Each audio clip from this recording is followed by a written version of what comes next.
What's up, everybody? Welcome into another episode of the Celtics Talk Podcast. And Abby is raving out here on the court at the FTX Arena, where the Boston Celtics have defeated the Miami Heat in Game 5. I almost said Game 6. Game 5 of the Eastern Conference Finals, and are now one win away. Abby, just take it away. Holy forking shirt balls, Forsberg. Oh my gosh. What is happening? I have not actually been to a club here in Miami yet, but I feel like it, like I have, being in this arena. Maybe tonight. Maybe you'll go rock out. So. I don't think that's happening. We got one more game. One more game. Hopefully. I mean, in this series. Remember who didn't waver? Yes, it was you. You called it in 6, right? Yes, I did. Yeah. But, and I think we are getting a little bit ahead of ourselves. So we are. I know. But what I know is that, I'll start with this. What's your biggest takeaway from the Celtics Game 5 win? That the Celtics have just worn down the Miami Heat. They looked like a shell of themselves for most of that third quarter. And to me, that is largely the Celtics doing. I mean, whoever has the ball, there are multiple defenders flying their way. I mean, the Celtics defensively were disrespectful when it came to corner threes, and it didn't matter. Well, there was one guy who was disrespectful with corner threes. So PJ Checker? Well, yeah. Robert Williams. Oh. I mean, he was literally. You're right. Yeah, thank you. I get it. Sorry. You should know where you I'm so excited. You really are. I didn't think you'd be this wide for Game 5, but you're fine. Yeah, no. I feel like the series is over. I mean, this was done. This is done. Abby is just bringing the hot take. Do we even need to play another game? In the club, ready. Now here's my thought.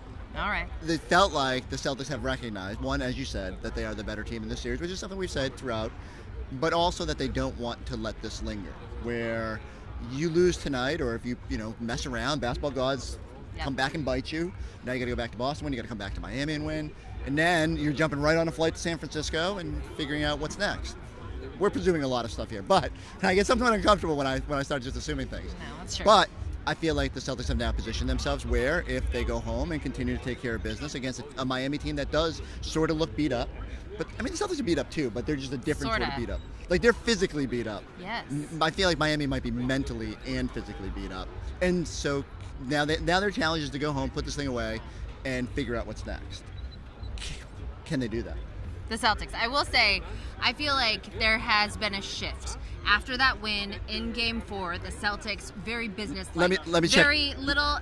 Oh, shift in the energy? Was No, there? I just meant in their post-game demeanor. Ooh, okay. It has been very business-like since that win in Game 4. And like you said, the Celtics, I feel like mentally realized that as they win, you have to act like you've been there before and understand that, yes, business is not done. And it does seem like that message has been delivered and it's gotten through. It was actually funny because right before you came out here, I asked Moose, our cameraman, I said, what was it like in the back there? Were the guys fired up? And we see a lot of energy from the assistant coaches because I think they are savoring the moment because they understand how far this team has come.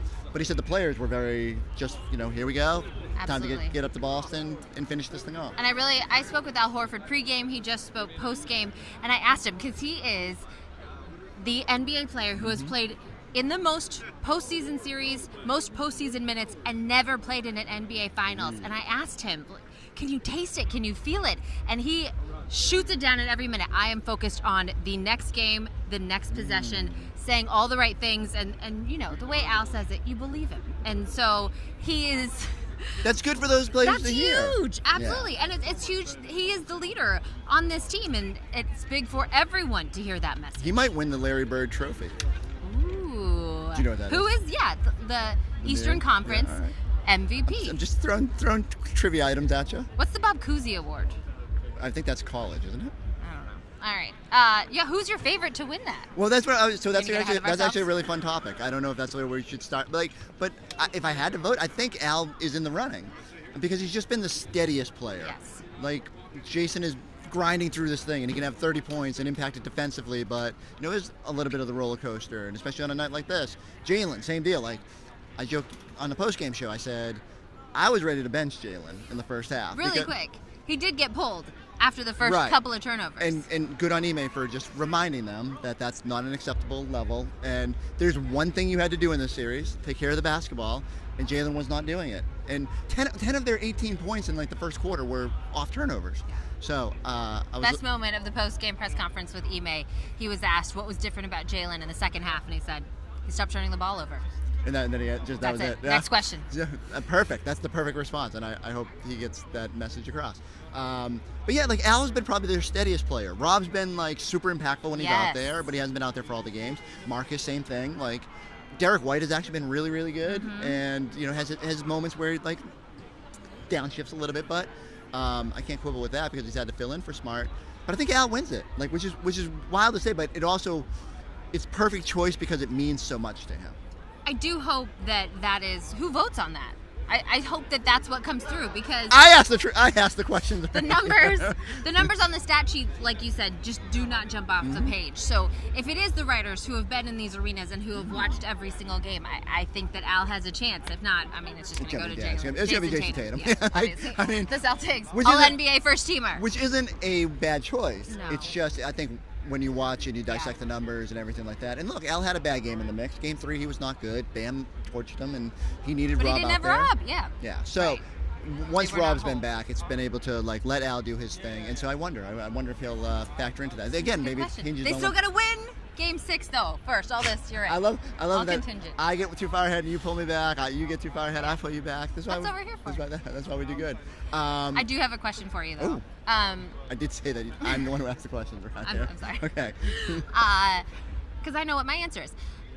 Ime said. Are you going to ask the question and answer it? Any amount of. How did Marcus look to you? Because, as Ime said, right to me, and the fact that he was in foul trouble is because he's not 100%. You're a step slow. You're reaching. You're just not in position where you need to be. But as Ime said, any minutes that you can get from Marcus Smart are better than no minutes. And while I think. I believe that's true, and that was true tonight. You look at Kyle Lowry on the floor for the Heat, Jimmy Butler, who are clearly not 100%, and it's hurting their team. Yeah, like, and I don't know what the balance is, right? Like, there's a benefit to having all your guys out there, and I think Marcus recognized the magnitude of the moment. I don't know how he went from what we saw at shoot-around with him hobbling out of this building even walking into the building. To like, woo! Just out there, I'm like, oh my God. He had a little trouble cutting, but nothing like crazy. And I don't know. My fear is he is so important too if they get to the next round that I hope they trade cautiously with how he plays. But just having him out there, and even when he got the fourth foul and he kind of waved off Ime and said, I got it. Smart. And he was able to play steady. He's legitimately smart. And so he was able to get through there. I don't know if Tyler Hero should have gutted it out. Like, I can't tell what guys are feeling for pain, but I know that the Celtics having Rob out there, even in a somewhat limited role, and we're going to get to that too. And then Smart in a limited role, like, was still enough of a boost and enough of a jolt to that defense that we saw the familiar strains of what they can do. And man, I would hate to be any team that has to go up against that. You talked to Grant, and he had a little insight about what happened with Rob.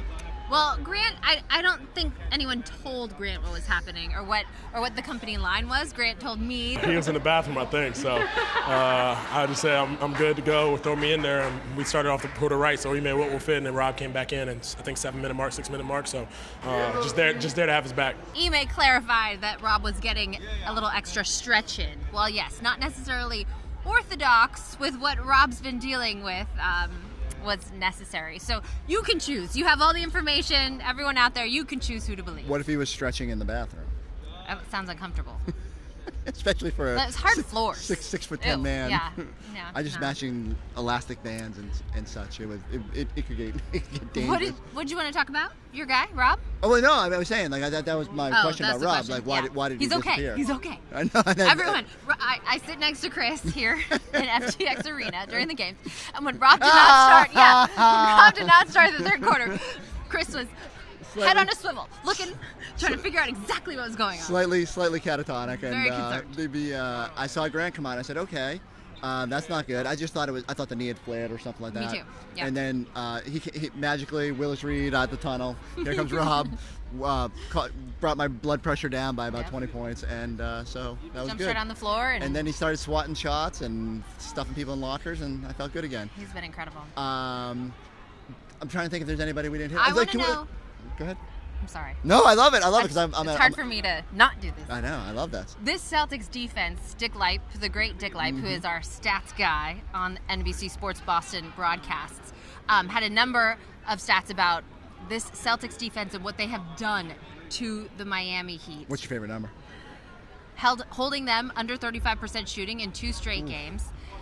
This is the second, holding them to 82 points in an Eastern Conference Finals game, Chris. I mean, it was pretty ugly that first half, and like neither team would be bragging about their offense. But I agree. You know, at least the Celtics figured out a way to go up. Like I've felt this throughout this series. Like the Celtics, and maybe even at full health, I don't know if the Miami Heat would be able to generate points consistently, especially in the half court against this team. Which is why it was so maddening in the first half when they kept turning the ball over and giving them easy points in off turnovers. But it is truly fascinating to watch this defense when it is locked in. I said this on the postgame show.